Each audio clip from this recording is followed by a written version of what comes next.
Buenas tardes a todos. A nombre de la Sociedad de Alumnos de Biología, les doy la más cordial bienvenida a el evento de cierre del primer simposio de paleobiología a celebrarse aquí en nuestro Centro Universitario de Ciencias Biológicas y Agropecuarias. El día de hoy tenemos la conferencia magistral del maestro de ciencias Rubén Guzmán Gutiérrez, un paleontólogo internacionalmente reconocido, que nos platicará acerca de los dinosaurios mexicanos. Pero antes de ello, me gustaría agradecer públicamente a las personas que hicieron posible el éxito de este evento, que, como lo mencioné el primer día, el día de la inauguración, es un evento sin precedentes a nivel nacional. Primero y más importante, a los ponentes, ya que ellos son los artífices de que el conocimiento fluya. Siempre estuvieron dispuestos a apoyar con todo lo que se pudiera. Fueron accesibles, atentos y comprensibles cuando tuvieron que serlo. Los considero no solo maestros extracurriculares, sino también valiosos amigos. Ricardo, Gustavo, Margarito y Rubén, muchas gracias por todo. Un aplauso, por favor.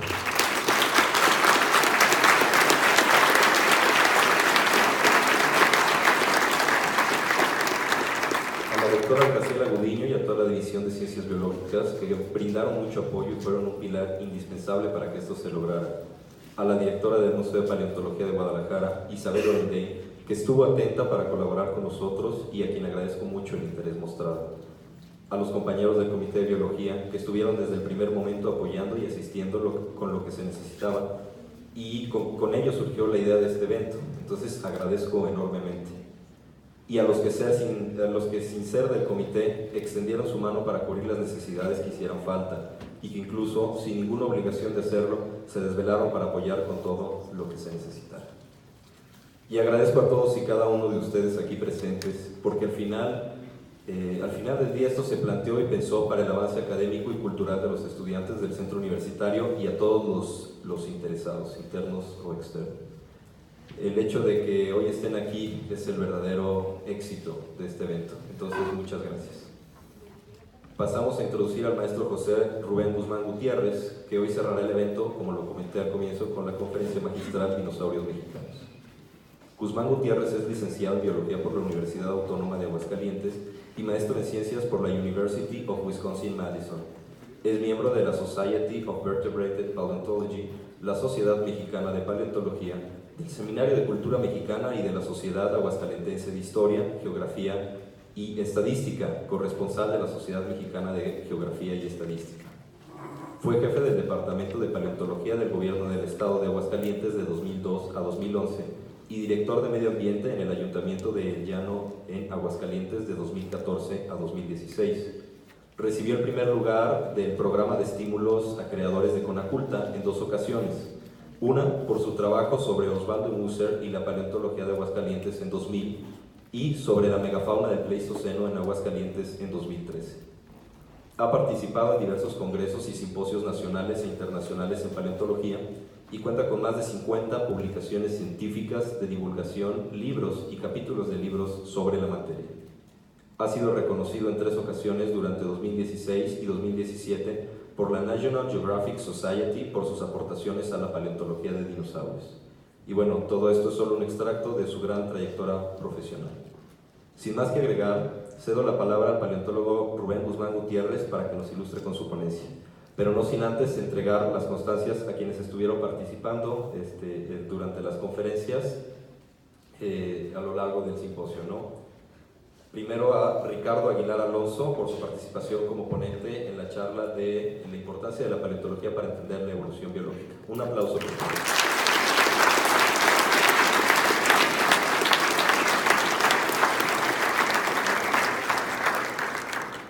A Gustavo Viramontes Pérez, por su participación como ponente en la conferencia Generalidades y Evolución de los Perezosos. Un fuerte aplauso.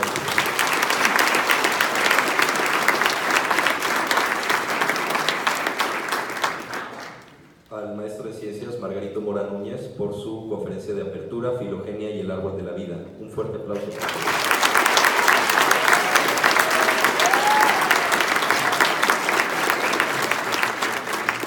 Y aunque su charla no ha sido extendida aún, por cuestiones de tiempo nos tendremos que retirar terminada la conferencia, entrego la constancia a José Rubén Guzmán Gutiérrez por su participación como ponente en la conferencia de cierre del día de hoy.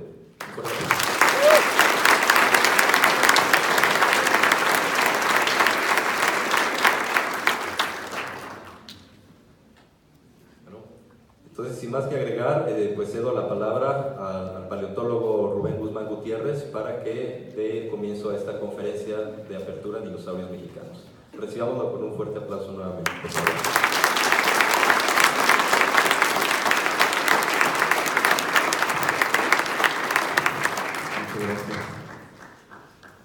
Muchísimas gracias. Primero que nada, pues agradezco la invitación, en particular a Roberto, por todo el esfuerzo que le ha metido al evento y al comité de la Sociedad de Alumnos de Biología, por todo el interés y el trabajo y el tiempo que han invertido para este evento, que ha sido muy exitoso. Me da mucho gusto que en todas las ponencias en las que tuve oportunidad de asistir, el cupo ha sido rebasado realmente. Entonces, espero que...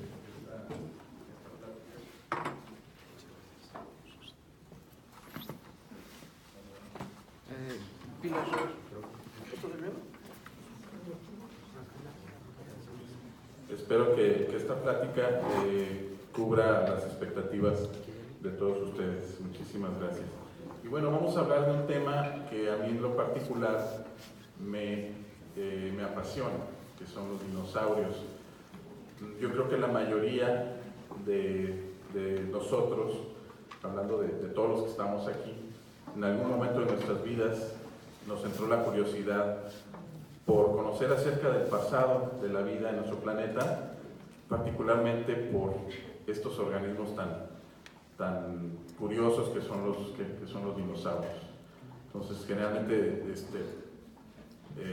es como la puerta de entrada a la ciencia. Yo pienso que es tan importante la paleontología, especialmente paleontología de dinosaurios, como la astronomía o alguna otra ciencia apasionante, que pueden servir como esos puntos de acceso para los niños y jóvenes que se introducen a la ciencia. Entonces me da gusto ver que todos ustedes pues eligieron ese camino de la ciencia, en particular de las ciencias biológicas, y bueno, esperemos que lo poquito que platiquemos aquí pues les despierte también el interés por conocer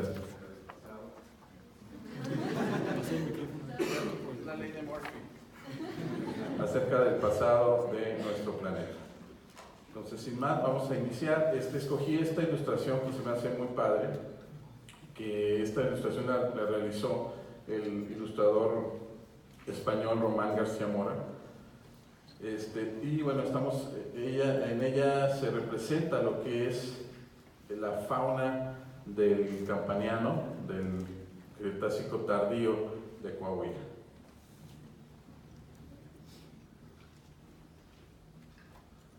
Muy bien, aquí quise dejarles esta frase un poquito larga del paleontólogo norteamericano George Gaylord Simpson. Esta frase me ha llamado la atención desde que uno de mis maestros más queridos, René Hernández Rivera, me mostró precisamente esta frase, y bueno, la estoy repitiendo yo aquí porque habla muy bien de los que somos o los que nos dedicamos a la caza de dinosaurios o a la caza de fósiles, como lo podemos llamar también. Entonces, George Gaylord Simpson dice que, a diferencia de los cazadores que tienen que matar a sus presas, los paleontólogos lo que hacemos es que las revivimos. Entonces, eso es uno de... A mí me atrapó esa frase cuando me la mostró René, y pues quiero compartirla con ustedes. Me parece una frase genial.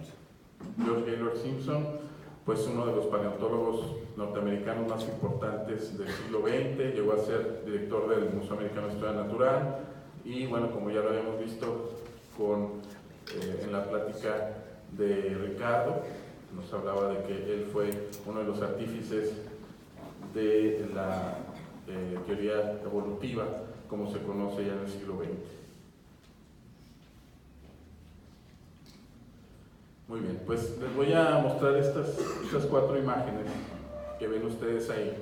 Este quiz se lo pongo yo yo doy pláticas hasta niños de kinder, primaria, hasta posgrado, ¿no? Y en todos los casos les pongo yo este quiz. Vean ustedes, tómense unos segunditos para que vean ustedes por ahí esos organismos que aparecen en esas 4 imágenes. Y vayan haciendo cuentas, ¿cuántos dinosaurios ven ustedes por ahí? A ver, ¿cuántos dinosaurios creen que hay ahí en esas imágenes? Levanten la mano quienes vean dinosaurios, por lo menos uno, ahí en esas imágenes. Por lo menos uno. Luego de ahí nos vamos hacia arriba. ¿Sí? Ok. Bajen la mano, chicos. Pues les tengo noticias. Fíjense que ninguno de los que están ahí corresponde a un dinosaurio. Entonces, partimos de esa premisa, de si sabemos o no sabemos identificar qué es un dinosaurio. Entonces, bueno, ¿qué son? No me van a decir, bueno, ok, pero entonces, ¿qué son? Bueno, este bicho que ven ustedes aquí tan feo, con esa vela en el lomo, a veces nos vamos nosotros con la finta de, como sabemos del espinosaurio o algo así, suponemos que este bicho también puede ser pariente, ¿no?, de los dinosaurios o dinosaurio en sí. Pues no, chicos, este organismo que tiene el nombre de Metrodon es un reptil mamíferoide del Pérmico. O sea, existió y se extinguió antes de la edad de los dinosaurios. Y curiosamente, pues si nos vamos hacia afinidades filogenéticas, sería más cercano a nosotros que a los dinosaurios. Estos otros que ven ustedes por aquí, a veces nos vamos con la finta porque vemos este de aquí, que tiene el cuello largo, y sabemos que hay dinosaurios que tenían cuello largo, pero vean ustedes, tiene aletas. Entonces estamos hablando de todos estos reptiles, son reptiles marinos, vivieron en el tiempo de los dinosaurios, pero ninguno de ellos es dinosaurio. Estos son plesiosaurios, tenemos ictiosaurios que tenían la morfología similar a un delfín, las tortugas marinas, que bueno, por ahí ayer un colega nos comentó que ya sabe, ya probó la carne de tortuga, entonces nos puede decir a qué sabe. Y tenemos aquí el cocodrilo gigante de Deinosuchus. Entonces son reptiles marinos, en el caso de Deinosuchus, acuáticos, pero ninguno de ellos es un dinosaurio. Que ven ustedes acá, con toda esta serie de osteodermos y de estructuras, algunas púas que ven ustedes en la parte del lomo, también a lo mejor nos podemos ir con la finta de que pareciera un dinosaurio, pero no, tiene más afinidades con los cocodrilos primitivos. Es un pterosaurio, y estos que vemos por acá, pues todos estos son los famosos pterosaurios o reptiles voladores, desde el Quetzalcoatlus, que vemos aquí en medio, Pteranodon, Dimorphodon, etc. Ninguno de ellos era un dinosaurio, aunque coexistieron en el tiempo, ¿no? Entonces, bueno, ya ese es el ejercicio que quería hacer con ustedes, para de ahí partir. Y entonces me van a decir ustedes, bueno, si todos estos no son dinosaurios, entonces, ¿qué es un dinosaurio? ¿No? Bueno, este señor, que también ayer Ricardo nos habló mucho extensamente acerca de Sir Richard Owen, odiado y querido por muchos en su tiempo y hasta la actualidad, pues este señor revisó el hallazgo de tres bichos que se habían encontrado en Inglaterra y que pues simplemente se habían estudiado de manera independiente por investigadores como Mantell. Teníamos el Megalosaurus, tenemos el Iguanodon y el Dilophosaurus. Y este señor lo que hace es que estudia esos tres organismos y llega a la conclusión de que tienen caracteres tan diferenciados que puede erigir un nuevo clado, un nuevo grupo, y a ese grupo le llama Dinosauria, que viene de terrible y lagarto, o reptiles, ¿no? lagartos terribles. Y a partir de entonces, pues ya tenemos ese nombre para nuestro grupo preferido.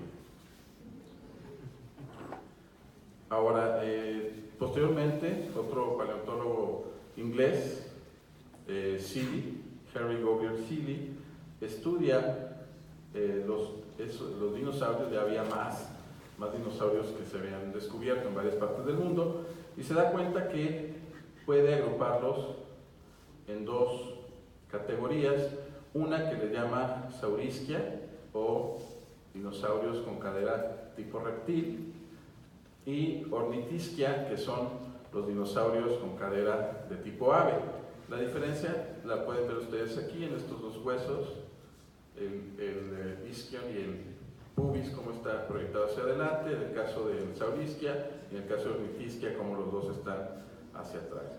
Esto no siempre es cierto, hay algunos terópodos ya derivados que tienen algo así similar. Pero bueno, en general, esos son los dos grupos, y hasta 2016 todos éramos felices utilizando ese agrupamiento para los dinosaurios. Yendo un poquito más para allá, ¿qué es lo que diferencia a los dinosaurios de los reptiles? Porque todavía hasta finales de los años 60 o incluso los años 70 del siglo pasado, si ustedes revisan la literatura, ya sea libros, artículos, siempre se trataba a los dinosaurios como reptiles. De hecho, la palabra dinosaurio se utiliza incluso hoy en día para hablar de cuestiones o instituciones o personas que ya están desfasadas, que están fuera ya de la actualidad.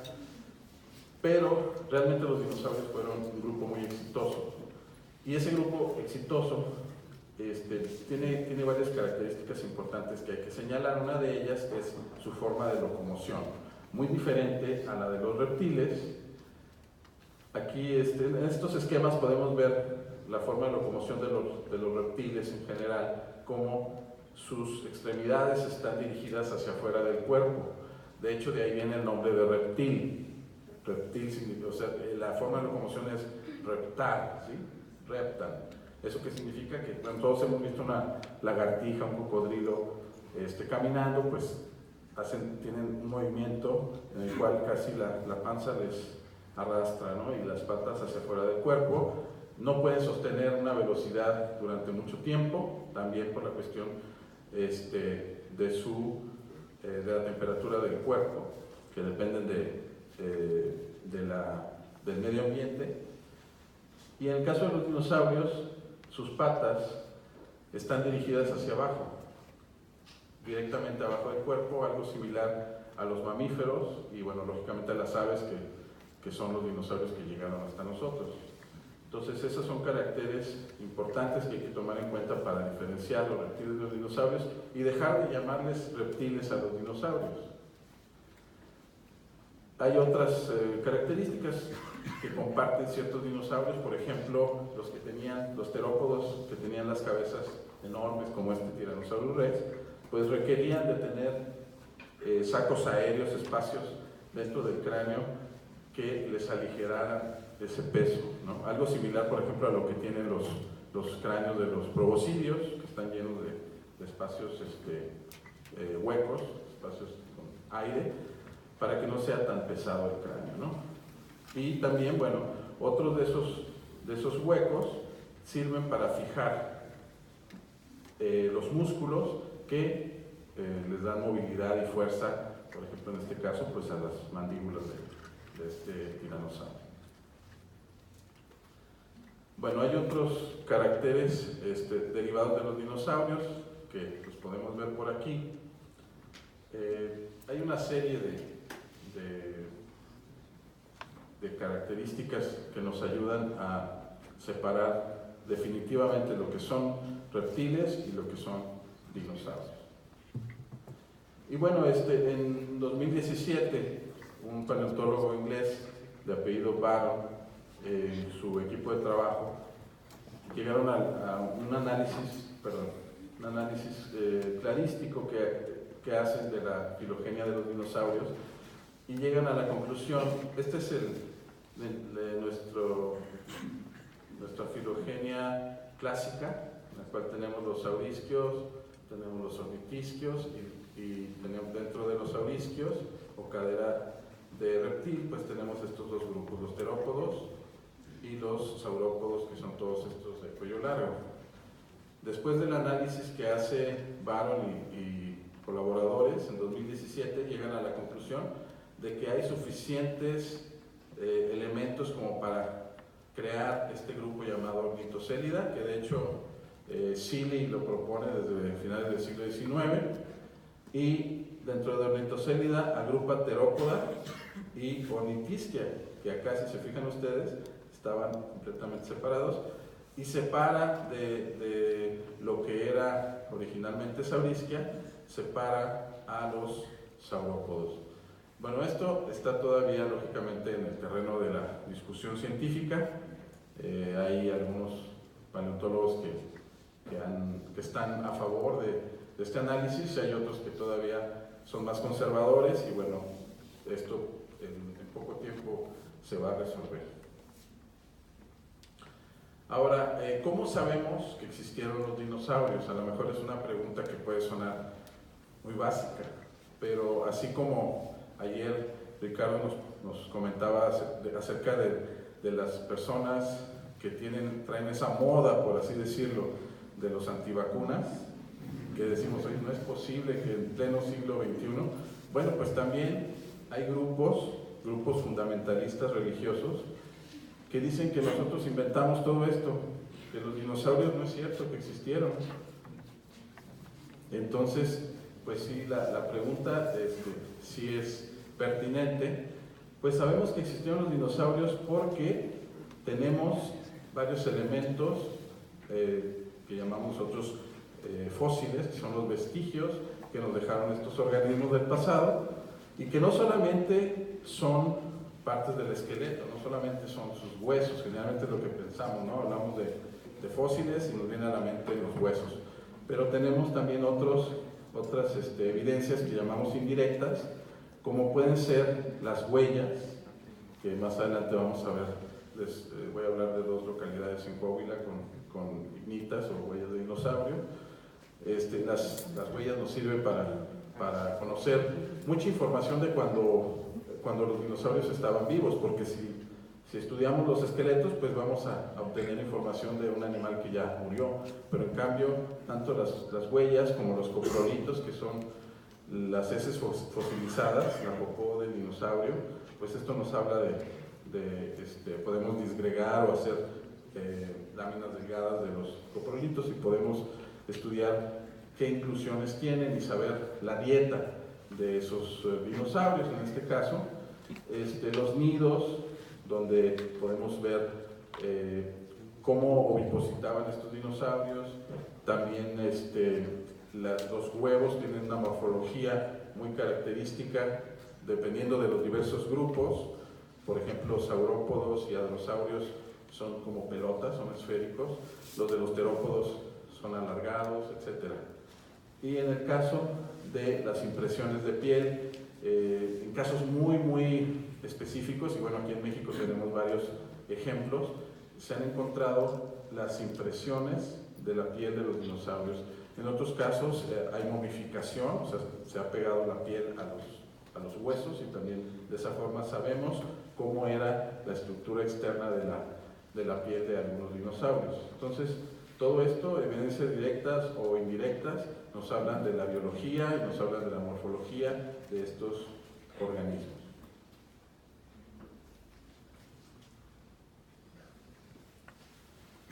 ¿Y esos fósiles cómo llegaron a nosotros?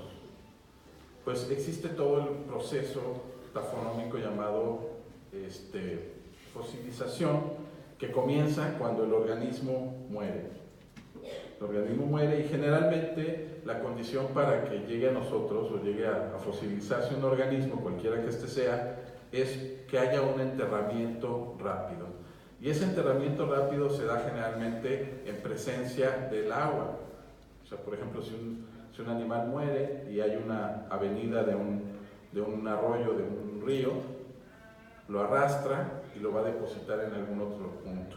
O por ejemplo, si ese animal muere cerca de la orilla de un lago, como por ejemplo en el caso del mastodonte, que se encontró del Gonfoterio de Chapala, pues también se va al fondo de este lago, donde el cieno o el sustrato es muy suave, y eso le permite, por un lado, la preservación, y por otro lado también que, aunque se descomponen todas las partes blandas, pues el esqueleto pueda interactuar con los minerales disueltos en el agua y llevar a cabo un tipo de fosilización que le llamamos permineralización. Ahí está, por ejemplo, cómo queda enterrado, y todos los organismos, microorganismos, muchos de ellos, toman cuenta de las partes blandas, quedan únicamente las partes duras, que vendría siendo el esqueleto. Y después de millones de años, pues esas capas donde quedó enterrado nuestro dinosaurio, que eran lodos, arenas, era material suave, sustrato suave, se convierten, se empiezan a endurecer y se convierten en estratos de roca. Posteriormente, después, a lo largo, de millones de años, pues esos estratos de roca actúa sobre ellos los fenómenos conocidos como la erosión, que puede ser erosión por medio del agua, erosión por el aire, la temperatura, frío, calor, etc. Todo esto comienza a resquebrajar la roca y nos permite ver alguna parte de nuestro dinosaurio. Hasta el momento, aunque lo veamos en Jurassic Park, pues no hay un aparato que nos permita detectar exactamente, aquí está el esqueleto y excavar aquí, ¿no? O sea, se han hecho pruebas, por ejemplo, con algunos equipos que utilizan los arqueólogos, pero los resultados no han sido muy alentadores. Entonces, todavía trabajamos a la antigüita, tenemos que hacer labor de prospección en campo, y la observación es la base, lo básico para poder encontrar estos restos fósiles. Y dentro del trabajo que hace el paleontólogo, pues lo más importante aquí es la prospección, ¿no? La prospección paleontológica, que es el trabajo de campo que realiza el paleontólogo. Aquí lo importante, por ejemplo, para poder llevar a cabo una temporada de campo, si queremos encontrar fósiles, pues tenemos que pensar en todo esto, en la logística de nuestro trabajo de campo, el presupuesto, muy importante. Si no tenemos recursos, pues no vamos a poder hacer nada.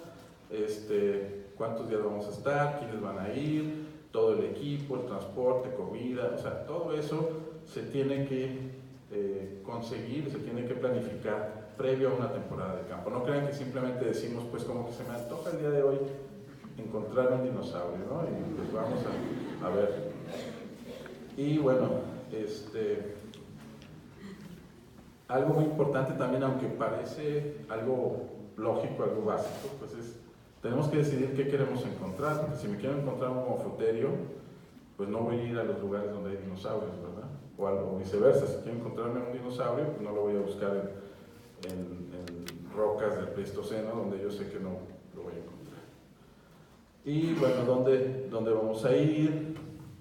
Y todo el trabajo de investigación previo a tenemos que realizar un proyecto, tenemos que revisar la bibliografía. En la medida de lo posible, esa revisión tiene que ser exhaustiva.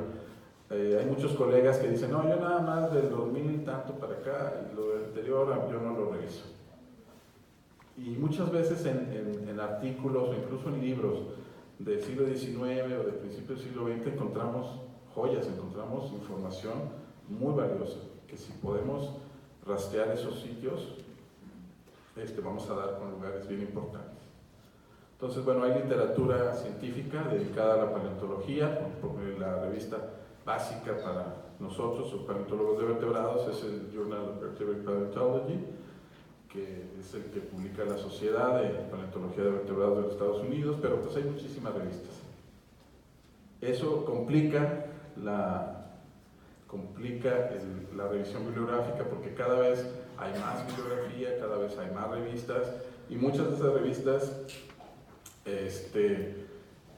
en las universidades o en las instituciones no están suscritas a esas revistas, entonces tenemos que ingeniárnoslas para escribirles a los colegas, a los autores para que nos manden una copia, etc. O sea, hay muchos bemoles todavía por ahí, ¿no?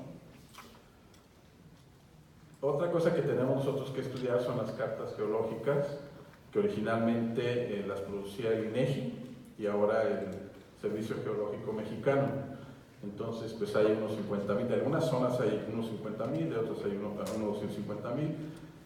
Y son súper importantes porque ahí vamos a poder constatar dónde es donde afloran las rocas que nos interesan, ¿no? Si queremos buscar dinosaurios, bueno, rocas de la era mesozoica y que sean de origen continental o de origen de zona de playa, es lo que nos interesa. Si son de mar profundo, pues no nos interesa porque ahí no vamos a encontrar mucho. Hace muchos años también se hacía revisión de las fotografías aéreas. De hecho, en el INEGI conseguíamos las fotografías aéreas. El INEGI tenía una serie de avioncitos que tomaban fotografías, o sea, dos fotografías, una y luego la otra, y entonces se formaban pares estereoscópicos que nosotros podíamos, con un aparatito binocular, hacíamos viscos y ya empezábamos a ver como en 3D. Esto, afortunadamente para todos ustedes, ya esto es obsoleto, pero bueno, se los comento porque era algo de lo que teníamos que hacer. La consulta de mapas de carreteras es importante. Me van a decir ustedes, pero pues ya yo tengo la aplicación de Google Maps, ¿no? Sí, está muy bien Google Maps, pero y si estoy en el desierto y no hay cobertura, si no es territorio Telcel por donde yo estoy, ¿qué va a pasar? ¿No? Entonces mejor me llevo mi guía Roji, aunque ya no las hacen, pero bueno, todavía podemos tener algunas ahí que nos pueden servir para conocer algunas vías de acceso. El Google Maps, que nos da esas vías de acceso, ahí esta zona que les estoy mostrando aquí es una de las regiones donde hemos estado trabajando, en la zona del norte de Coahuila y esta parte de Chihuahua, que viene siendo como la región del Big Bend de Texas, pero del lado mexicano, el área natural protegida de Cañón de Santa Elena, donde hemos encontrado dinosaurios del Cretácico tardío. Y Google Earth, ¿no? Google Earth es una herramienta, como les digo, ya olvídense de las fotografías aéreas y todo eso. Bueno, Google Earth, sobre todo si tienen la versión de paga, pues pueden estar viendo ustedes en tiempo real todas estas estructuras geológicas y geomorfológicas que nos permiten saber realmente qué es lo que nos vamos a encontrar, ¿no? Y por dónde vamos a tener que llegar. ¿Qué más necesitamos los paleontólogos para trabajar? Pues necesitamos una serie de herramientas y equipo.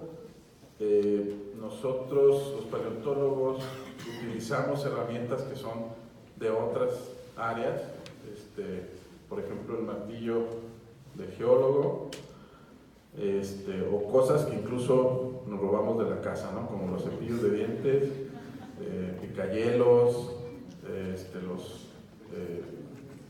todo este tipo de herramientas, brochas, todo lo que podamos llevarnos, en algún momento nos puede servir. Desarmadores, los afilamos y con eso también nos sirven como exploradores.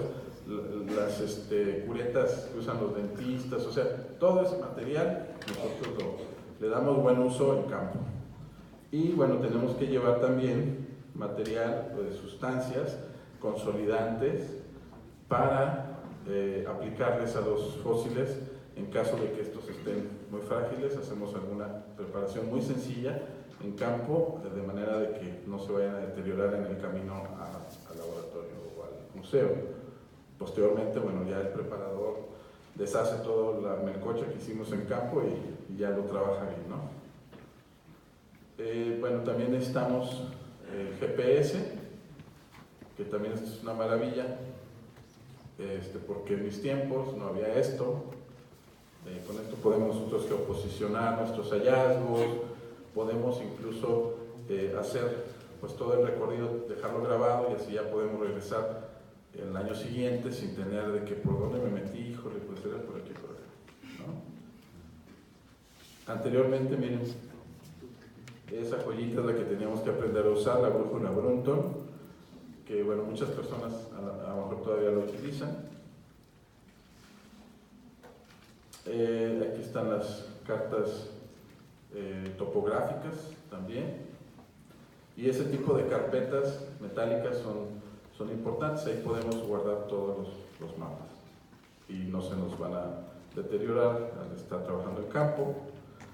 Ahí están diferentes tipos de martillos geológicos y picos. A mí en lo particular este largo me gusta bastante, que es el Paleo Geo Pick se llama, pero hay martillos de esos de palita, de pico, de mango más largo, mango más corto, etc. Entonces todas esas herramientas, y bueno, no le hacemos el feo tampoco a los picos y palas normales, o sea, digo, estos son para la foto. Y bueno, ahí les decía yo algunos, a más detalle, algunos instrumentos que utilizamos, de los que pues a lo mejor alguien tiró y nosotros los recogimos y los estamos utilizando. Picayelos, brochas, curetas, cepillos de dientes, pinceles. Algo muy importante para todos los que trabajamos en campo, o sea, estemos haciendo cualquier trabajo de campo, no solamente paleontológico, es la libreta de campo. Por favor, chicos, siempre que salgan a campo, todo, apúntenlo, todo, déjenlo registrado en su libreta de campo. Nada de que, yo me acuerdo, acabo muy bien, no se acuerda uno, ¿sí? Entonces es mejor extenderse uno en las notas, en las anotaciones, que después andar batallando. Ahí está una libreta de campo. Y pues por ahí algunos biólogos, sobre todo moleculares, hacen la broma que dicen que el avance tecnológico más importante que ha llevado a cabo la paleontología en los últimos años es el desarrollo de las bolsas Ziploc. ¿Por qué? Porque nosotros utilizamos las bolsas Ziploc, esas que tienen su cierre, las que usan ustedes para loncha, pues en pocas palabras, o nuestras mamás las usan para guardar verduras en el refri. Bueno, pues nosotros las utilizamos para guardar nuestras muestras. Podemos escribir con algún marcador indeleble, o sea, son básicas para nuestro trabajo. Las lupas también, hay que llevar siempre una lupa en la medida de lo posible colgada del cuello, porque en cualquier momento podemos hacer uso de ella. No todos los fósiles son gigantes, entonces hay que pensar que también hay microorganismos, microvertebrados que también dejaron sus vestigios, entonces podemos estar observando algo que nos llame la atención, alguna estructura de roca, qué sé yo.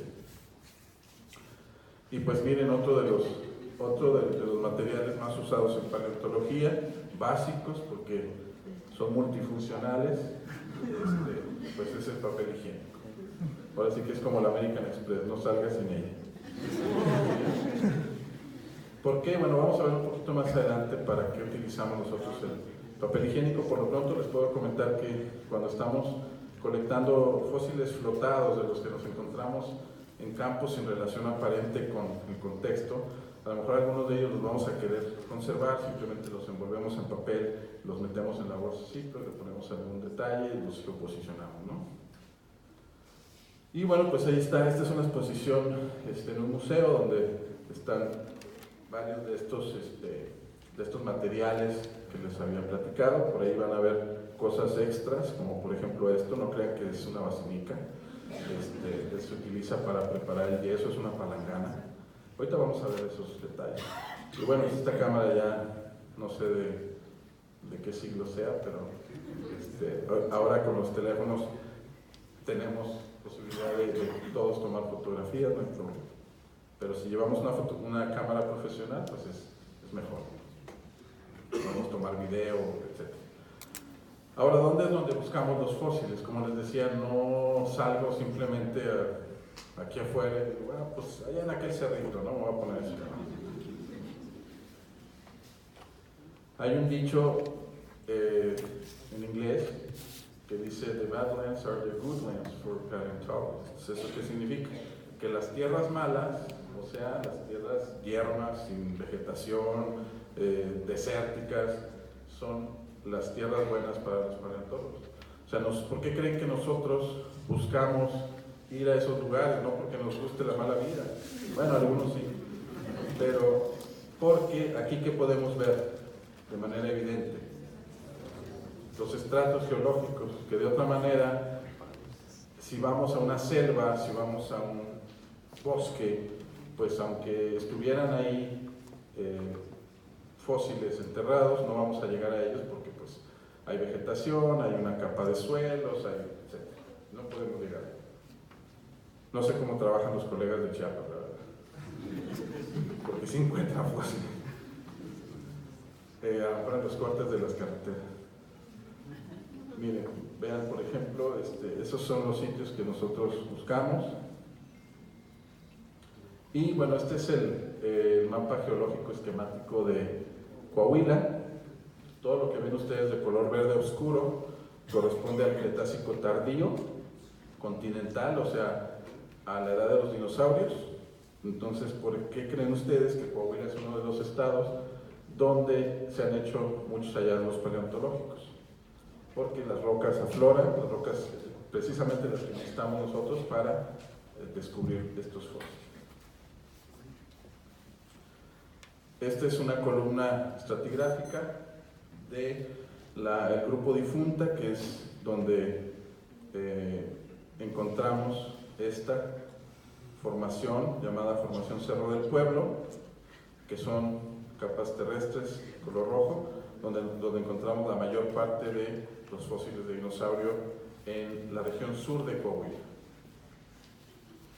Este señor que ven ustedes ahí era un agricultor en Coahuila, el señor José López, y este señor de manera pues autodidacta, perdón, me fui de más, pues empezó a llamarle la atención estas cosas que se encontraba en campo, ¿verdad? Y precisamente en una expedición en 1980 que realizó un equipo de paleontólogos de la UNAM, dirigidos por un paleontólogo norteamericano que ya falleció, Shelton Applegate, quien se dedicaba a los tiburones, pero de alguna forma lo convencieron para que liderara esa expedición a Coahuila en busca de mamíferos del Mesozoico. Lo que iban ellos a buscar era mamíferos del Mesozoico. Y pues lo que se toparon fue con esto, ¿no? Con grandes huesos de dinosaurio. Esa expedición constaba de varios paleontólogos que hoy día pues son paleontólogos muy famosos, dentro de ellos pues René Hernández Rivera, Luis Espinosa Rubarena, que es el director del Museo de Geología de la UNAM, y Víctor Torres Roldán, quien ya no se dedica a la paleontología, pero él formaba parte de esta expedición. Bueno, pues ahí, en ese momento, les estoy hablando de 1980, fue cuando se comenzó a conocer precisamente la riqueza paleontológica de Coahuila. Bueno, ahí les voy a mostrar de manera muy esquemática el trabajo que realizan los paleontólogos.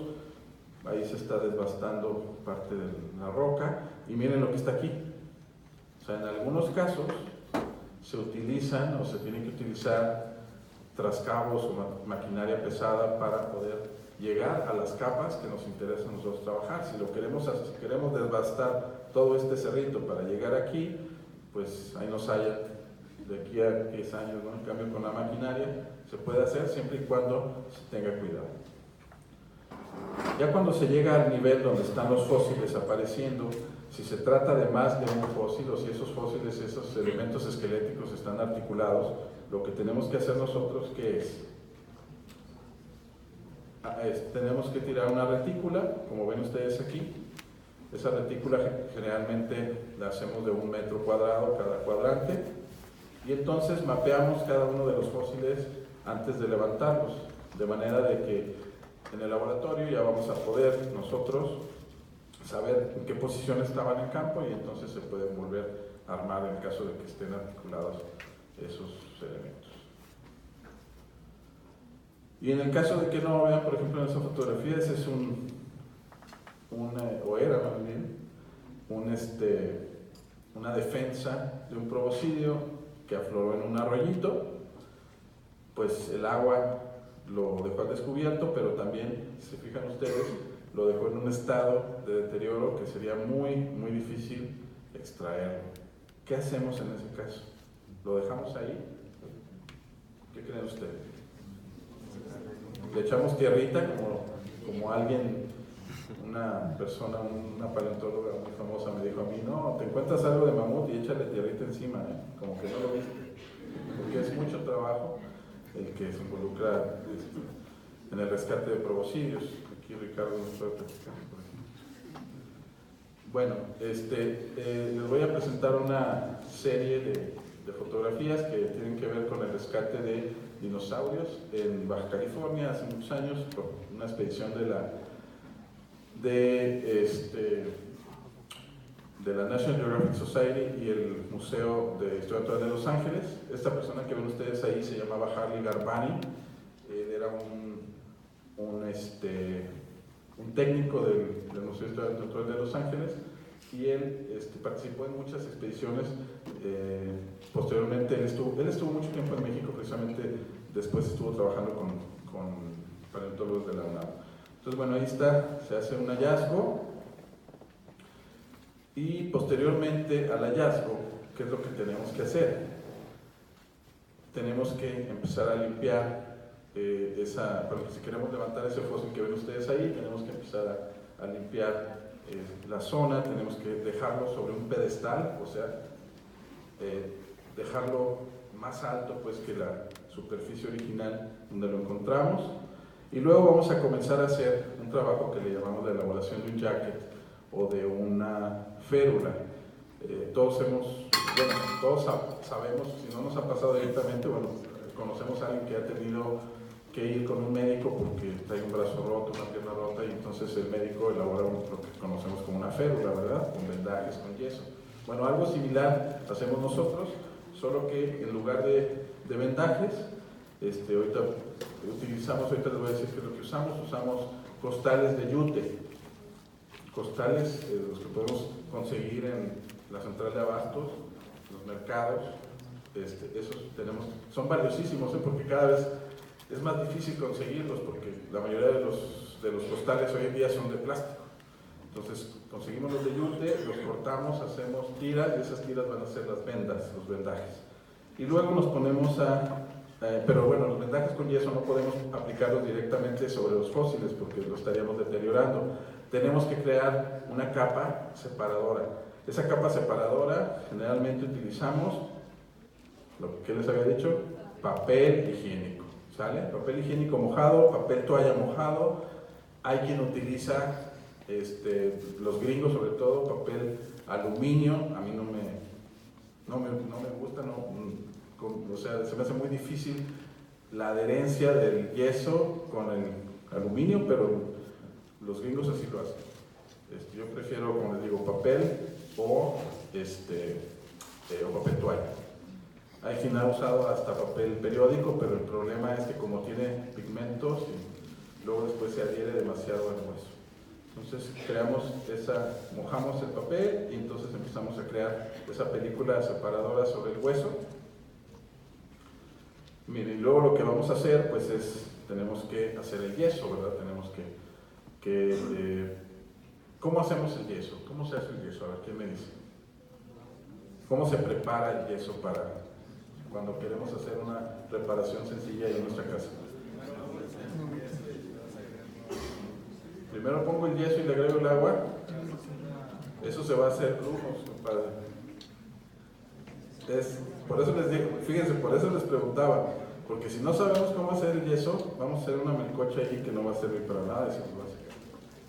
Se pone el agua y poco a poco se va agregando el yeso mientras se bate para que se vayan saliendo las burbujas y las bolitas que se les... Bueno, la primera parte está bien, el agua, y luego le vamos agregando poco a poco el yeso. Si me pongo a batir, ¿qué creen que va a pasar? Nos va a ganar, se va a fraguar, se va a secar y vamos a tener un molde bien padre del recipiente donde preparamos. ¿Sí? Entonces le vamos a echar, tenemos el agua, le vamos a echar poco a poco el yeso, pero lo dejamos ahí. Hasta que ya lo vamos a utilizar en ese momento, ya podemos empezar. No lo vamos a mezclar, pero poco a poco se va a mezclar solo. Entonces, bueno, ahí ya se hizo el yeso, y se van a empezar a utilizar lo que son los vendajes. Vean, aquí ya está cubriendo, haciendo el jacket, haciendo la férula. Generalmente se utiliza una forma de zigzag con nuestras vendas. ¿Sí? Ahí está, miren. Queda uno, pero... Y ya una vez que se cubrió completamente la parte superior, lo ideal es, tenemos que esperar a que seque completamente. La paleontología, como estamos hablando de millones de años, nos la llevamos tranquila, ¿sí?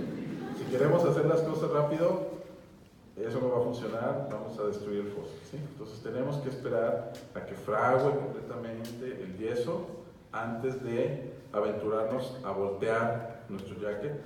Acuérdense que decíamos que lo habíamos dejado sobre un pedestal de roca, o sea, más alto que la superficie. De esa manera podemos voltearlo, más o menos con una facilidad.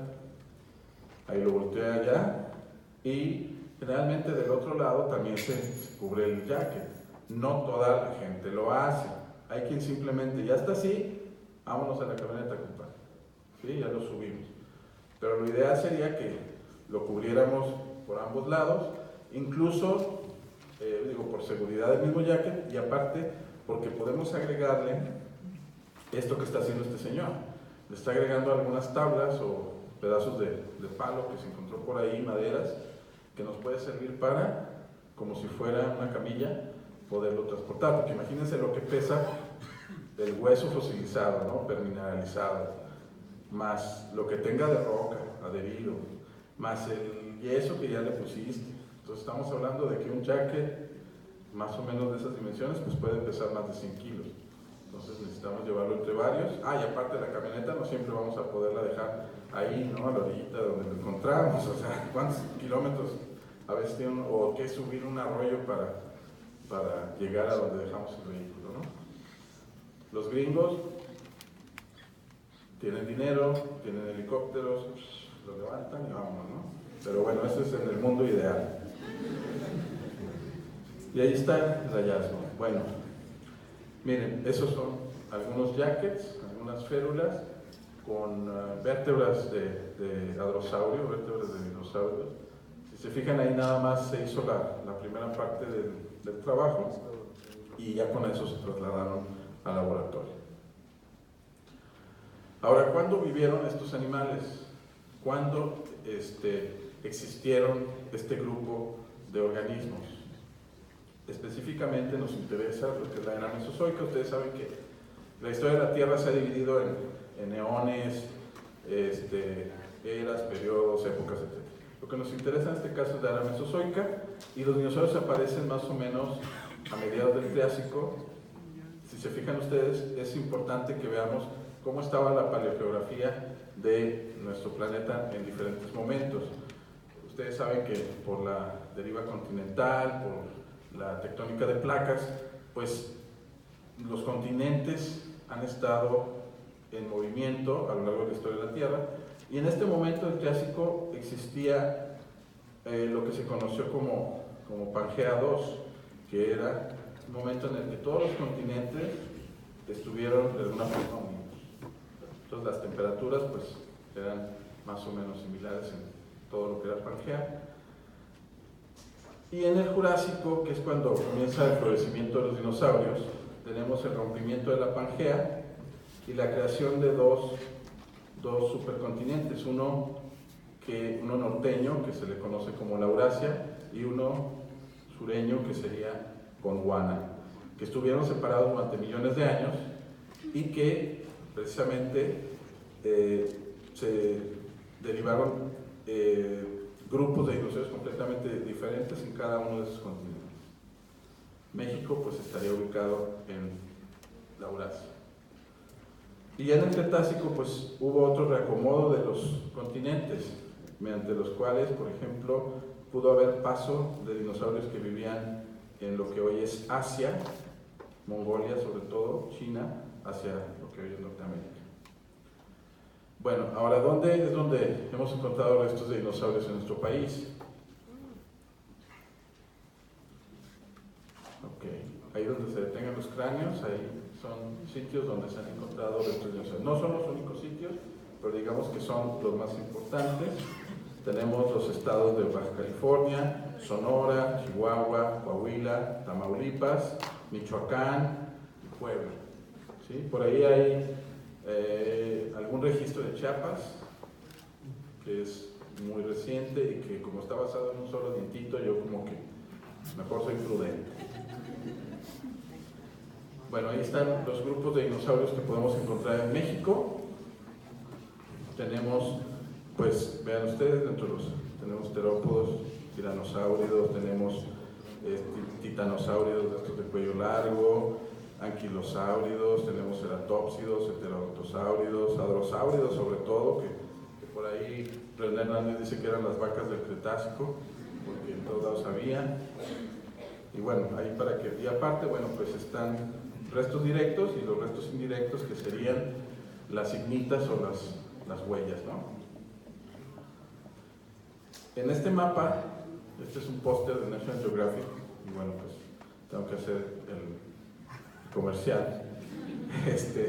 Aquí nos sirve para ver cómo la Eurasia, o el continente norteamericano, en el Cretácico estaba dividido a su vez en dos partes, porque estaba, lo dividía, lo surcaba un mar interior por aquí, el mar interior del oeste, y entonces Coahuila vendría siendo como una península, era como la última parte en esa zona continental.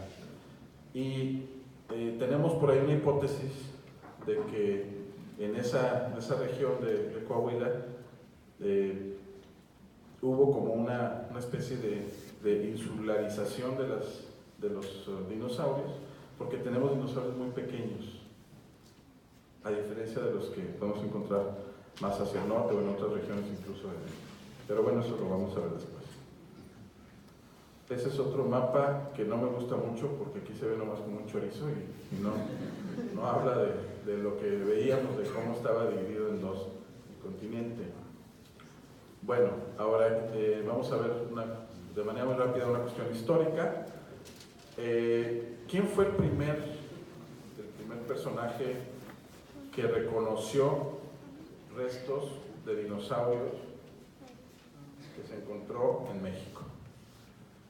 Pues no era un mexicano, desafortunadamente. Fue este señor, que era el geólogo Erich Hartmann, que murió a finales de la Segunda Guerra Mundial en Berlín, pues en los bombardeos. Este señor estuvo trabajando en Coahuila, haciendo prospección geológica, prospección minera, lo que me imagino que algunas empresas lo mandaron para acá para que viera qué es lo que, qué era lo que se podía explotar en cuestión minera, ¿no? Y en ese trabajo que ven ustedes ahí, en esa publicación, él habla de que, o sea, él hace la descripción geológica de X o Y sitios, y él dice que en un lugar que se conocía como Rancho La Soledad, se encontró restos de saurios, así de saurios, y habla de otros sitios, ¿no? Pero no los ilustra, no ilustra los hallazgos, simplemente dice que se los encontró. Esto se publicó en 1913 y hace referencia a una prospección que hizo en 1910. También dice que salió por patas por la revolución y que a ver si después de la revolución había chance de regresar. Ya no regresó. Y esos restos se los pasó el señor, pues él no era paleontólogo, era geólogo, se los pasó a otro colega alemán, que era este cuate que ven ustedes ahí, Werner Janisch, es un nombre corto porque tiene un nombre muy largo, quien fue director del Museo de Historia Natural de Berlín. Y este señor, pues me imagino que recibió los fósiles y pues como no le llamaba mucha atención, los ha de haber guardado en un cajón, porque desde 1913 hasta 1926 sale la publicación de Janisch, en la cual habla de restos de dinosaurios en México. Y efectivamente son fragmentos lo que él reporta. El sitio ese de la Soledad está aquí por Sierra Mojada en Coahuila. ¿Y cuál sería el dinosaurio que describe, según Werner Janisch? Dice que son fragmentos de una estructura de un dinosaurio ceratópsido, una estructura que le cubre el cuello y que se conoce como gola con G. Y sería más o menos como ese que va pasando por ahí. ¿Sí? Que es el Centrosaurus. Y en base a qué, ¿no? El sello que es un fragmento, bueno, son varios fragmentos, pero en particular estaremos hablando de este fragmento que Janisch describe como parte de la gola del ceratópsido. Pero pues, ¿qué creen? Que yo no estoy de acuerdo. Yo creo que no se trata de la gola, sino de parte de la pelvis de un hadrosaurio. Y no nada más lo digo yo, por lo menos hay otros dos colegas que de manera independiente llegaron a esa conclusión. De hecho tenemos, esto que ven ustedes aquí es la fotografía de una réplica del holotipo que nos mandó el Museo de Berlín. El director del museo, el apellido Hampe, nos apoyó en buscar el ejemplar que estaba por ahí, quién sabe dónde, y hacer la réplica y nos la mandó. Y entonces, bueno, pues pensamos que no era realmente la gola del ceratópsido, sino parte de la pelvis de un hadrosaurio, que como les decía es uno de los grupos más comunes que encontramos en México. Ahora, un episodio curioso en la historia de los dinosaurios en México, aunque no vamos a hablar de un dinosaurio encontrado en México, es la pugna entre estos dos. Le aprieto el otro que no es. Entre estos dos señores que ven ustedes aquí. Este señor era Alfonso L. Herrera, lo podemos considerar como el pionero del estudio de la biología, un naturalista, pero el pionero del estudio de la biología en México. Y este otro señor que ya era biólogo, Isaac Ochoterena. Entonces, originalmente el Museo de Historia Natural de la Ciudad de México, este señor fue su director durante mucho tiempo, y él se dio cuenta en una enciclopedia que se habían hecho réplicas de un dinosaurio encontrado en Estados Unidos, que era el Diplodocus Carnegie, y que este señor Carnegie había estado donando esas réplicas a diferentes museos de todo el mundo. Entonces, en Londres, en Berlín, en Buenos Aires, en Madrid, están las réplicas de este dinosaurio. Entonces él dijo, caray, pues, y luego, ¿por qué a nosotros no nos tomó en cuenta? Y se comunicó a través del embajador de México en los Estados Unidos, se comunicó con la viuda de Andrew Carnegie, porque ya Carnegie había fallecido en ese entonces, y le dijo, oiga, pues mire, soy director del Museo de México, pues nos gustaría, ¿no? Y la viuda dijo, órale, sí se los voy a donar. Entonces, en el momento en el que supo que sí se los iba a donar, el señor empezó a sacar publicaciones en el periódico, dando a conocer que efectivamente la viuda de Andrew Carnegie había aceptado hacer la donación a México del esqueleto bueno, más bien del Diplodocus. Él no sabía que era un esqueleto. Él pensaba, miren, vean esta nota en el periódico, él pensaba que iba a ser una reconstrucción del Diplodocus y que de hecho estaba hecha en bronce. Eso es lo que él dijo en el periódico. Y entonces él lo que quería era ponerlo afuera del Museo de Historia Natural en Chapultepec, ¿sí? Pero ya cuando le dijeron, no, es de yeso, y es una réplica del esqueleto. Ah, caray, pues tenemos entonces que buscar dónde lo vamos a poner. Entonces, llevó muchos años esa gestión, y bueno, pues por cuestiones políticas, como siempre, a este señor le dan las gracias, en pocas palabras, lo corren del museo, y dejan a este otro señor como director del Museo de Historia Natural, que ya para entonces pasa esa cuestión de la autonomía universitaria y entonces de la UNAM, y entonces el Museo de Historia Natural pasa a ser parte de la UNAM en ese momento. Y el señor queda a cargo, y pues él es el que tiene que continuar las gestiones, y quien finalmente se cuelga la estrellita de que él fue el que trajo el Diplodocus a México. Ahí está una imagen del antiguo Museo de Historia Natural. Ya no estaba en Chapultepec, sino que se trasladó a un edificio que le llamaban el Chopo, un edificio de cristal que se encuentra en Santa María la Ribera, en México, que durante muchos años fue el Museo de Historia Natural de México, el Museo Nacional de Historia Natural. Pero desafortunadamente, como les digo, era una estructura de cristal, con hierro y cristal, pues imagínense todo el sol, toda la luz que entraba, y deterioró las colecciones entomológicas, las colecciones herpetológicas de los mamíferos, la mayor parte de todas esas colecciones se perdió.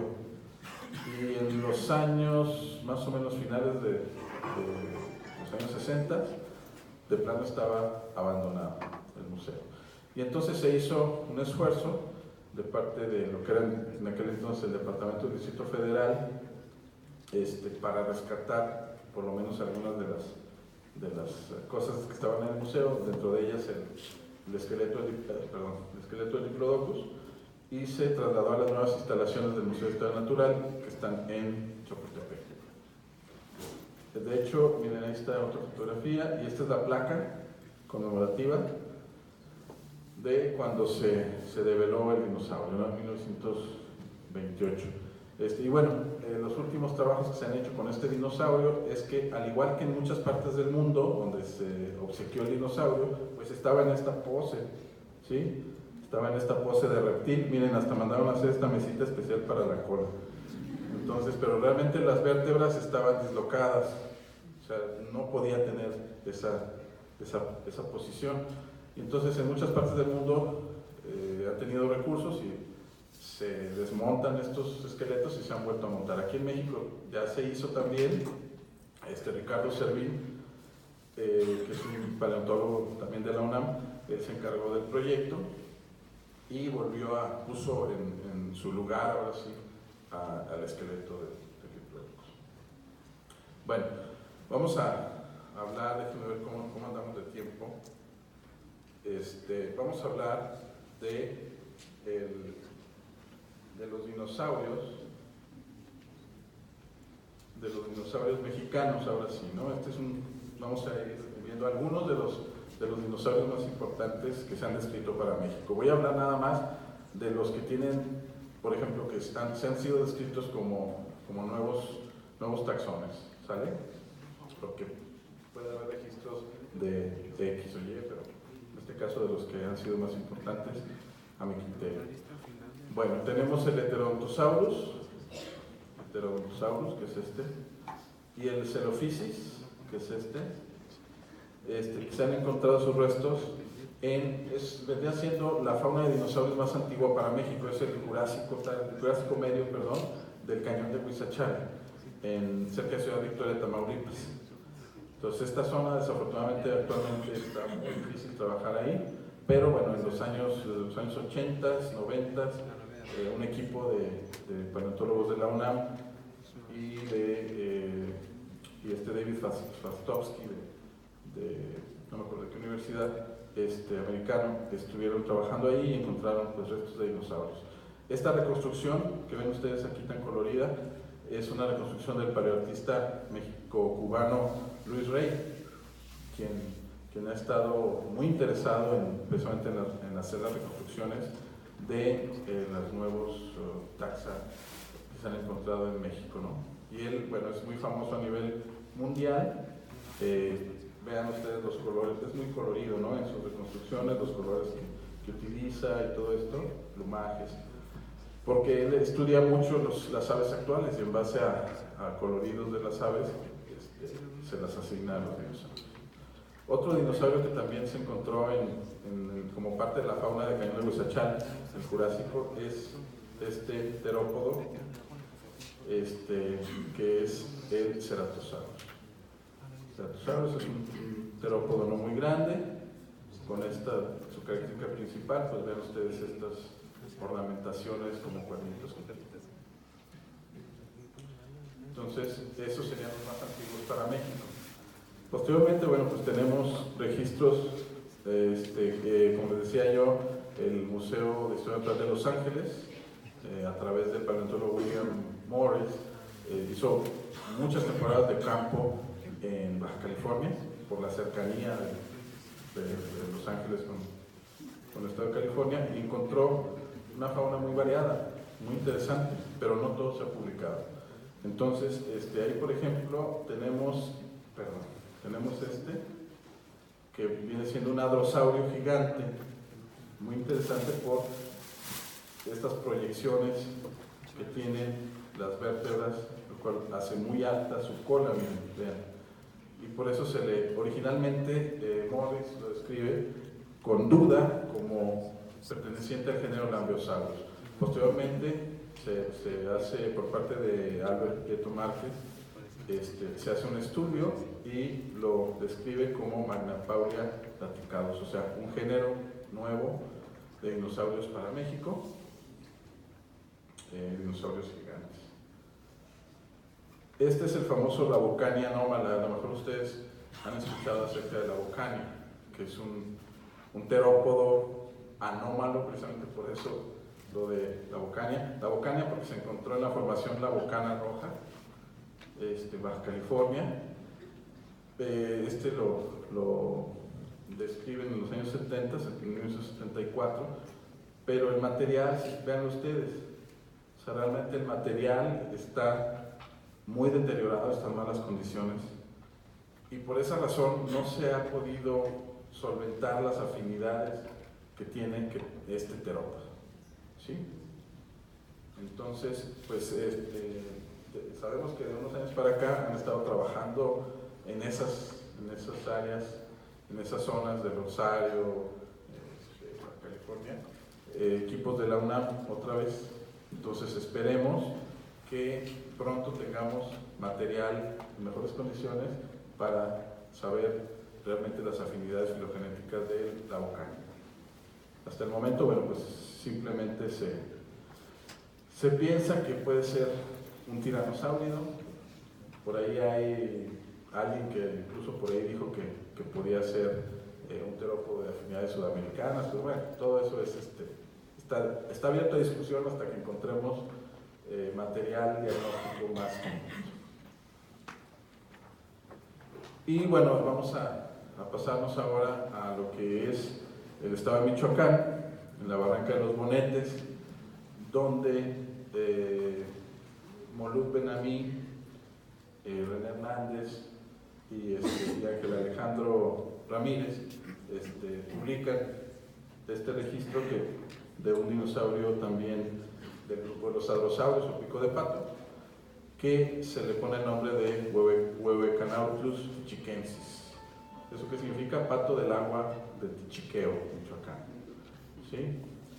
Y bueno, algo importante mencionar es que Ángel Alejandro ha estado trabajando con paleopatologías que ha encontrado en este dinosaurio, o sea que era un dinosaurio que tenía problemas, escoliosis y no sé qué, broncas ahí en sus vértebras, ¿no?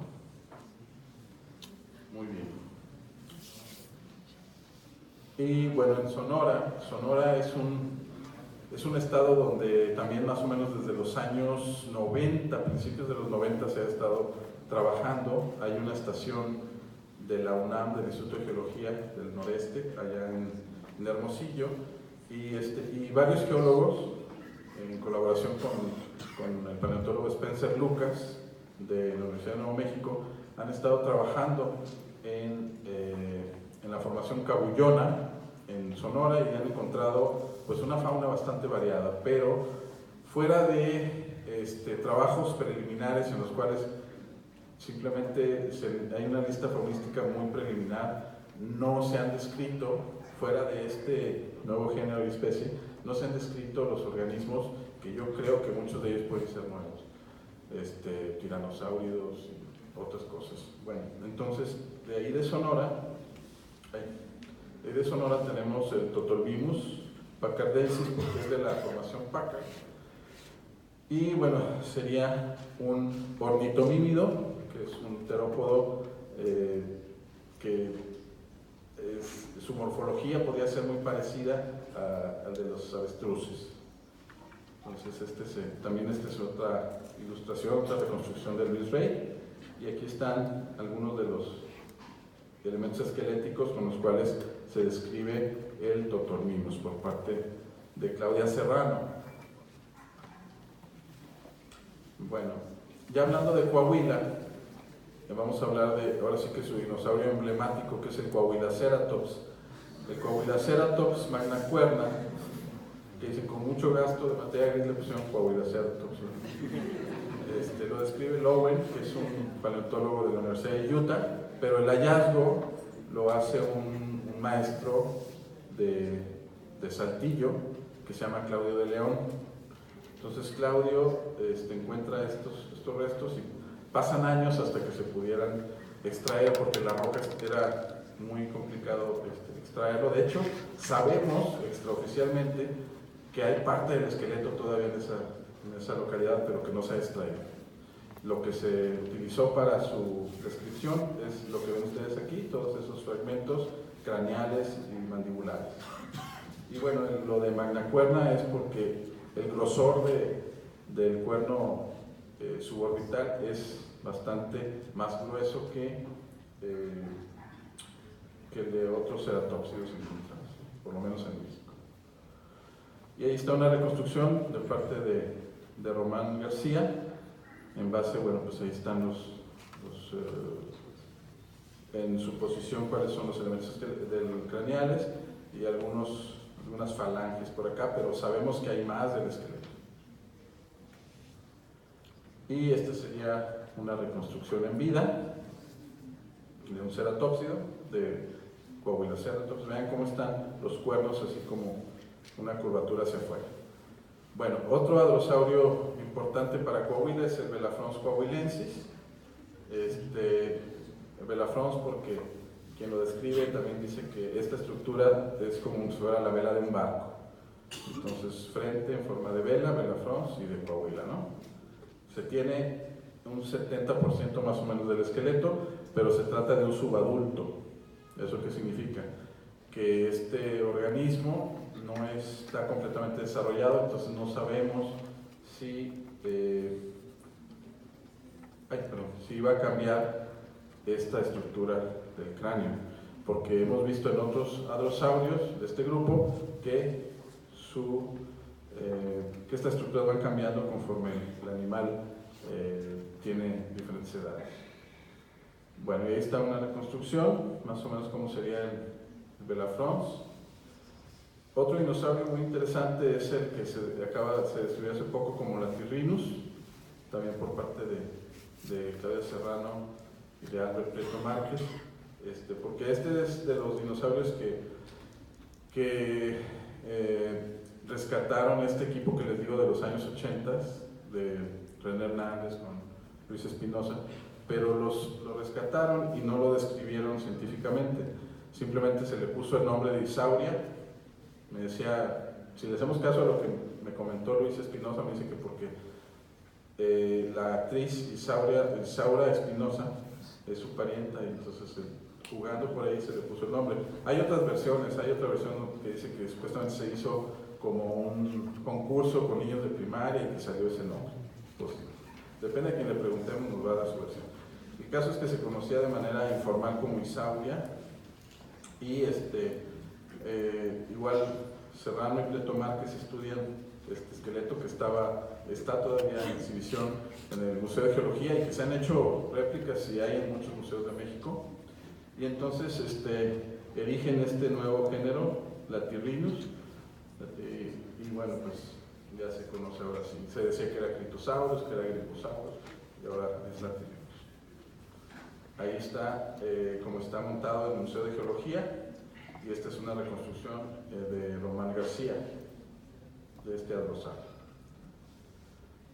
Hay un dinosaurio ornitomímido que no se ha descrito formalmente porque se hizo en una tesis. Entonces por eso lo tengo aquí entre... no le puse, debería haberle puesto aquí en comillas.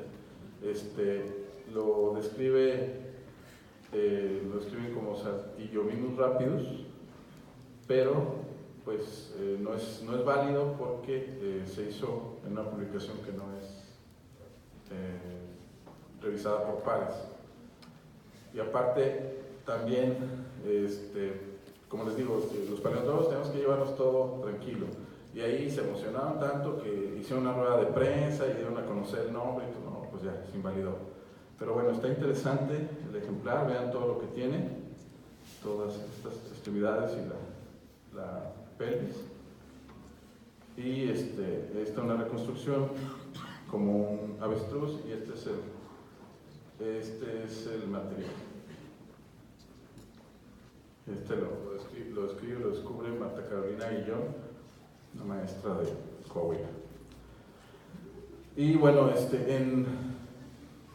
en Antares, esta región que les digo que es colindante al parque Big Bend de Texas, pero que está en Chihuahua, encontramos estos restos que asignamos con duda al Allosaurus, son de titanosaurio. Y bueno, aquí Scott Harman, en base a las dimensiones que reportamos nosotros de este huesito, pues él hace la extrapolación más o menos del tamaño que pudo tener. Y bueno, en la formación aguja, pero en la zona ya cercana, en Coahuila, en la zona ya cercana con Chihuahua, encontramos también estos restos de nodosaurio, osteodermos.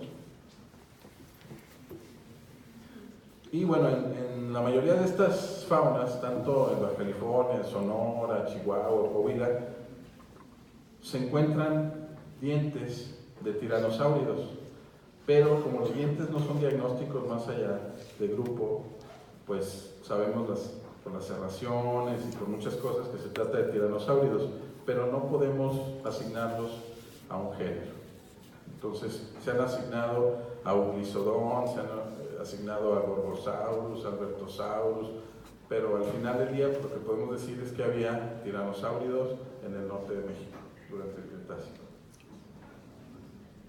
También lo que hemos encontrado son algunos elementos esqueléticos que tienen estas dentelladas, ven ustedes aquí, las marcas de predación, que puede ser debido a un tiranosaurio. Y bueno, vamos a hablar del Gyrocauceratops mudei, que viene siendo uno de los dinosaurios que encontramos en Coahuila. Es un dinosaurio ceratópsido de tamaño mediano, 3 metros de longitud, o sea, más bien chiquito. Y bueno, nos valió ser portada en National Geographic, y bueno, a partir de ahí hemos estado trabajando con National Geographic Society. Ahí está la reconstrucción que hizo el paleoartista Héctor Munive en base a los fósiles encontrados.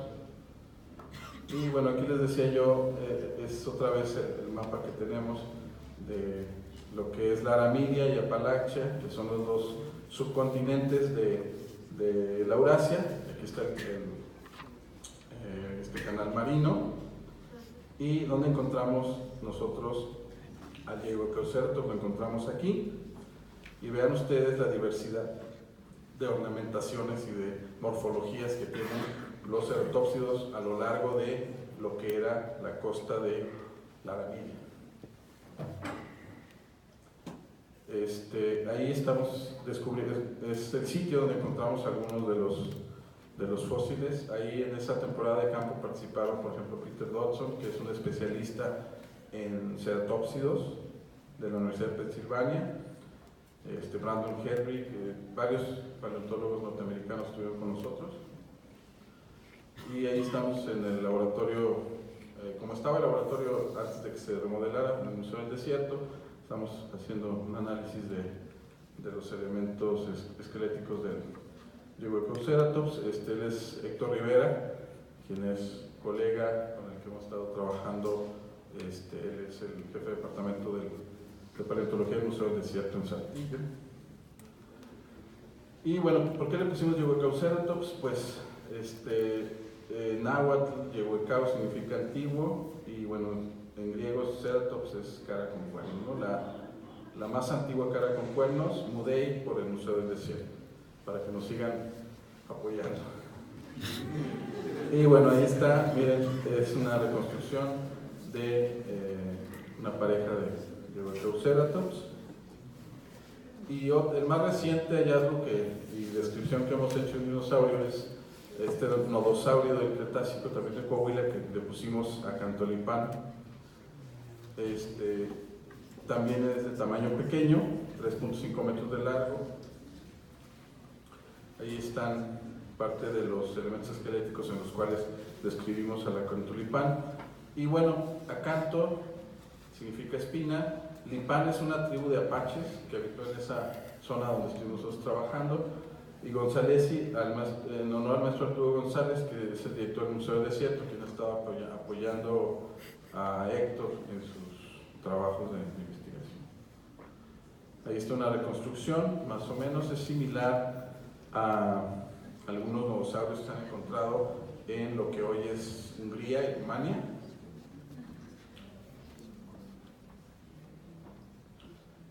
Y bueno, aquí estamos haciendo la reconstrucción, ya el acomodo de algunos de los huesos, de espina, y una reconstrucción que nos hizo Sergio de la Rosa, quien es un paleoartista también muy importante aquí en México.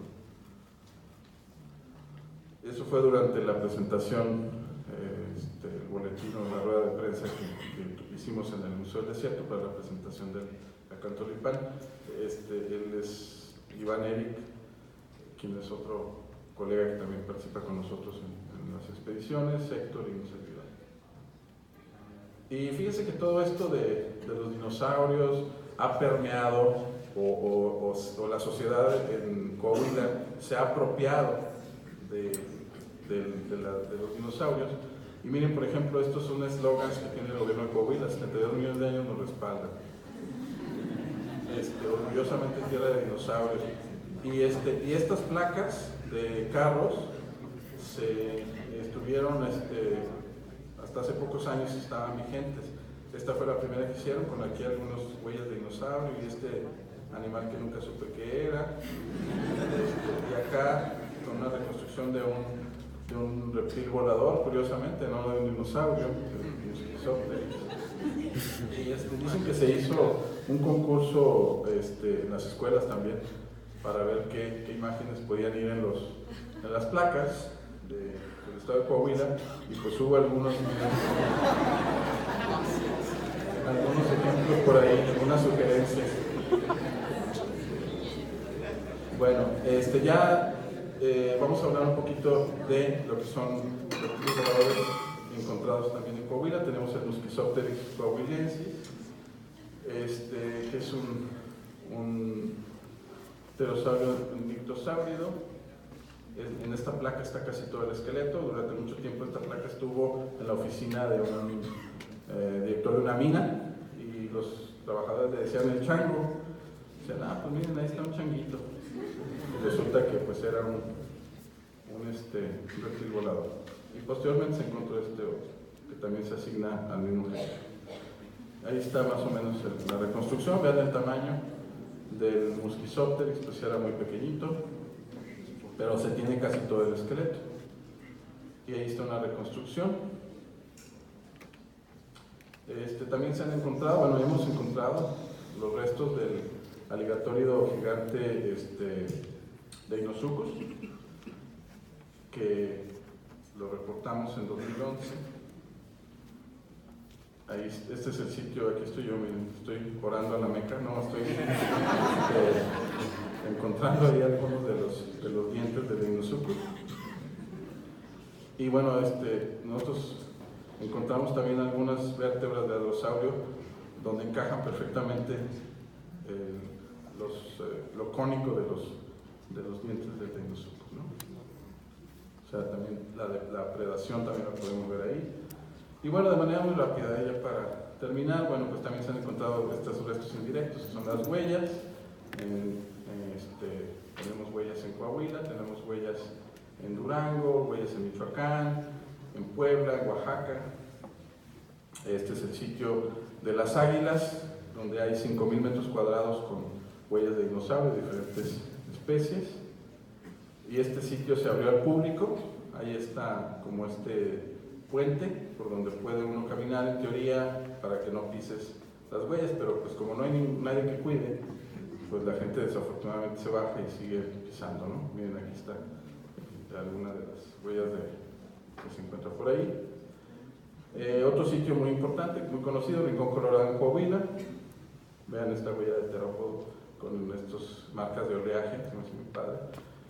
Y bueno, este sitio se ha abierto al público como 2 o 3 veces en su historia. El año pasado se volvió a abrir al público y se remodeló, se pusieron nuevas cédulas. Lina hizo por ahí una declaración de que era una zona ya protegida, pero desafortunadamente ya no vas a ver ahí nada. O sea, ya los fósiles ya se extrajeron y se los llevaron. Simplemente pues te va a marcar los puntos donde llaman ellos canteras, la cantera 1, la 2, donde se encontró el Belafront, donde se encontraron diferentes dinosaurios. Y hay un museo también en la comunidad, y de hecho las calles de esa comunidad, hay una calle que se llama Pico de Pato.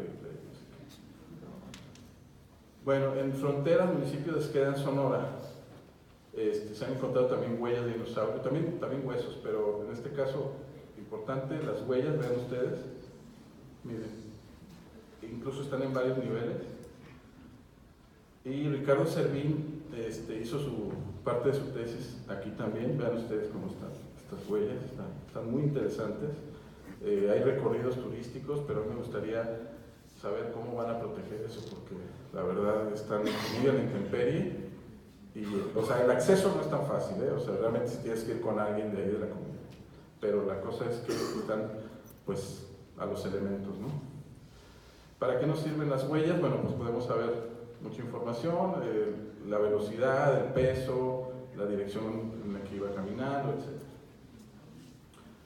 Miren, aquí está el rastro. Les había mostrado una sola huella. Aquí es el rastro que está en Rincón Colorado, donde están las triple marks o las marcas de oleaje, y terópodo que estaba caminando sobre el agua poco profunda.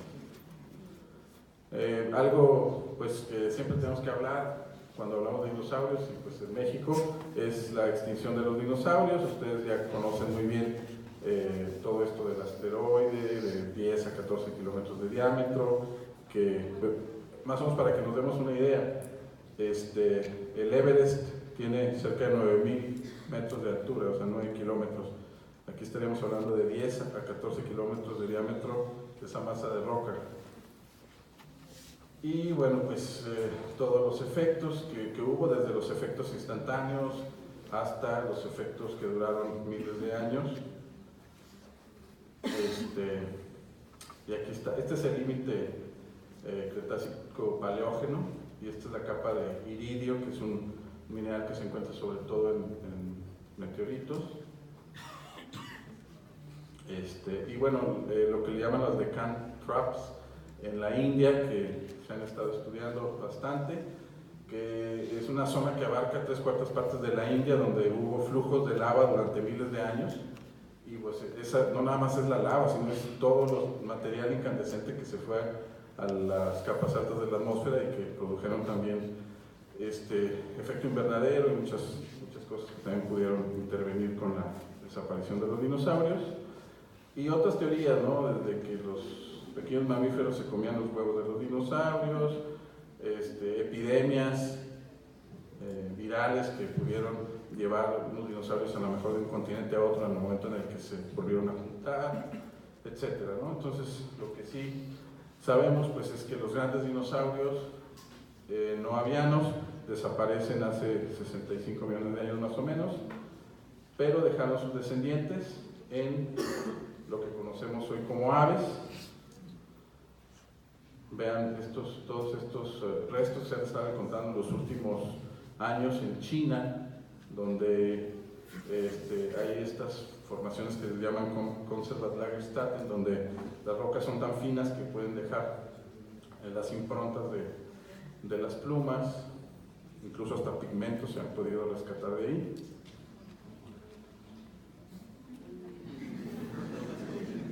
¿Verdad? Y bueno, pues en la actualidad pues conocemos la diversidad tan grande de los dinosaurios avianos, que van desde un colibrí hasta el avestruz.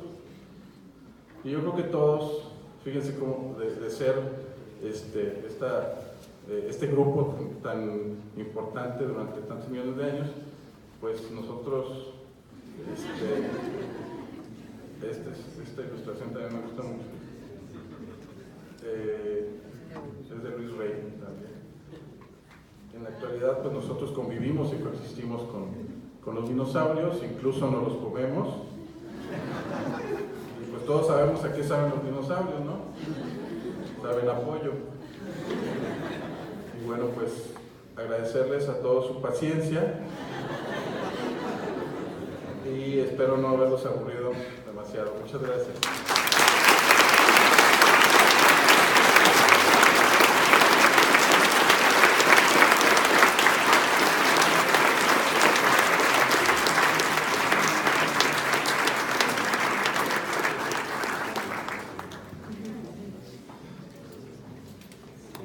Bueno, tenemos tiempo para 3 preguntas, solo que no me dejaron los micrófonos preparados, entonces van a tener que ser pues a capella.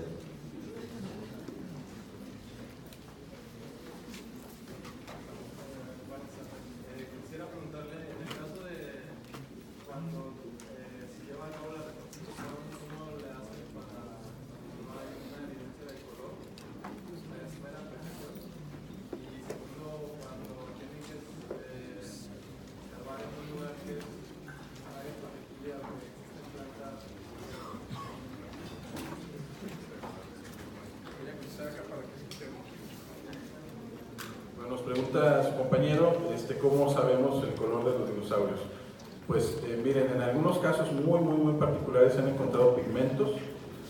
Por ejemplo, conocemos que el plumaje del Archaeopteryx era negro. Conocemos algunos otros datos. En base a pigmentos se han encontrado, pero son los menos. La mayor parte del tiempo, los paleoartistas pues están muy relacionados con los paleontólogos y son naturalistas ellos mismos. Entonces se fijan, como decía yo, Luis Rey, por ejemplo, pues él conoce mucho acerca de las aves, sus plumajes y demás. Entonces utilizan esos colores, ¿no? Se basan en colores de las aves. Hay otros paleoartistas que son más conservadores y se van hacia los colores que presentan los reptiles. Pero pues a ciencia cierta, si no tenemos la evidencia directa de pigmentos, pues solamente se infiere, ¿no? En base a la posible biología y hábitos que pudiera tener el organismo. La segunda pregunta que me haces de qué hacemos cuando estamos en un área natural protegida o estamos en un sitio donde existen vegetación que pueda estar bajo la NOM o de la lista roja o alguna cosa así de algún tipo de protección. Bueno, cuando estamos en un área natural protegida, como Cañón de Santa Elena, por ejemplo, pues tenemos que pedir permiso a las autoridades correspondientes, ¿no? En este caso, a la dirección de ese parque. Y lo que tratamos de hacer nosotros, pues es lo menos que tengamos que modificar la vegetación del lugar donde vamos. Afortunadamente, bueno, pues en muchos de los sitios hay muy poca vegetación, pero sí, donde sí hay, pues lo que hacemos es, si tenemos la necesidad de extraer o mover alguno de esos biznaguitas o algo de lo que pueda haber ahí, pues lo colocamos en otro sitio, ahí mismo, lo tenemos que volver a colocar. ¿Alguna otra pregunta? A ver, la compañera de ella. ¿Sabe como cuánto, bueno, sabe si alguna vez en un futuro cercano nos acabaremos los fósiles que hay para descubrir? Bueno, lo que pasa es que estamos hablando de que, imagínense todos los millones de años que están representados en el registro fósil, ¿sí? Y el hombre, ¿cuándo comenzó a estudiar los fósiles en general? Pues siglo XIX, ya de una manera sistemática. Aparte, ¿cuántos paleontólogos existen? Pues aquí en México, por ejemplo, no tenemos ni siquiera un paleontólogo por cada estado de la República. ¿Cuántos recursos se destinan a la investigación de campo paleontológico? Cada vez menos, ¿sí?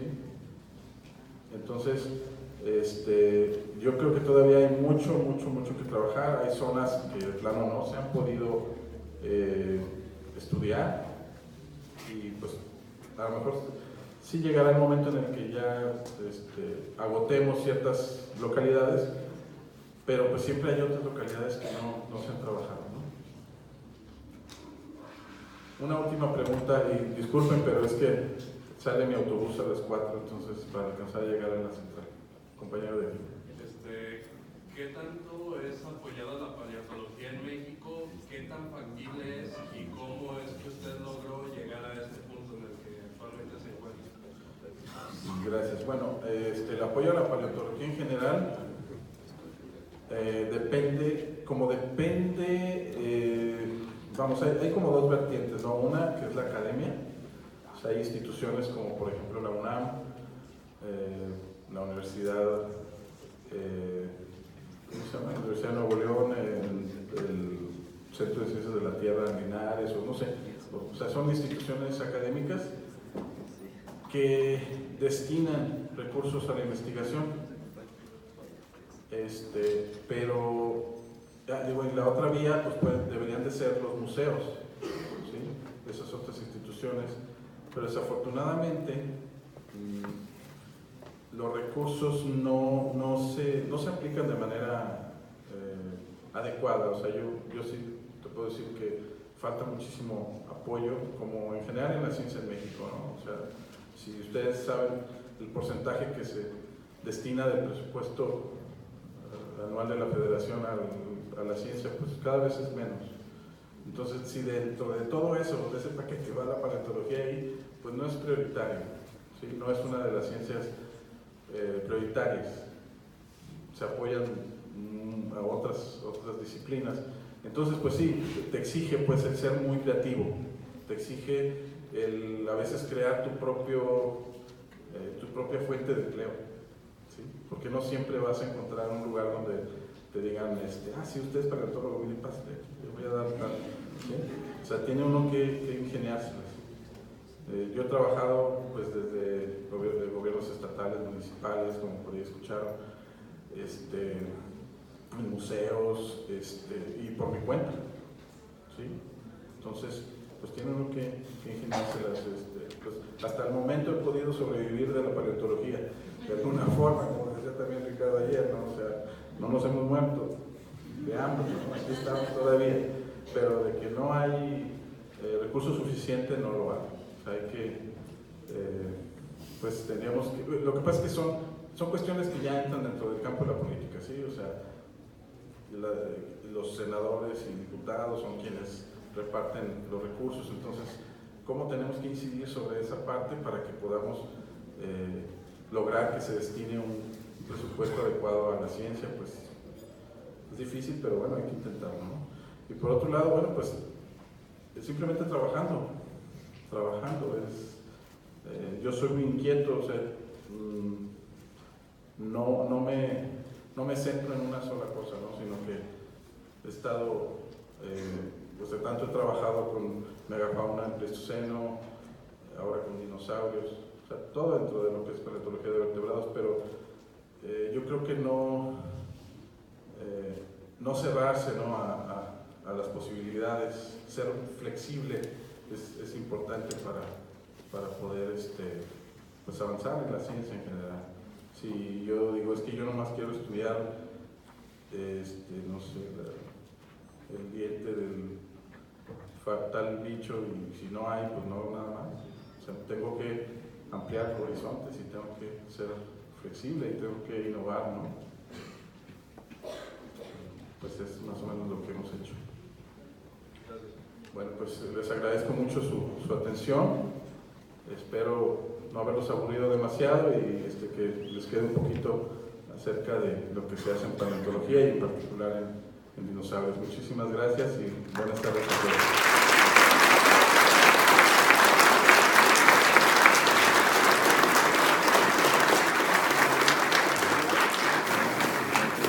Muchas gracias a todos por haber participado en este primer simposio de paleobiología a nivel nacional. Me gustaría hacer un aviso a los que están en la lista especial, así como a los que cumplieron con las asistencias solicitadas para que este simposio les corresponda un valor curricular. Les vamos a estar avisando porque no nos pudimos coordinar para que el día de hoy se las tuviéramos listas. Entonces, estén atentos a lo que son redes sociales y nosotros les haremos el aviso de cuándo pueden pasar por ellas. Lo mismo con las playeras, aunque aquí las tenemos, pues por cuestiones de logística se las entregaremos posteriormente. Pero muchas gracias a todos por su presencia y que tengan un excelente día.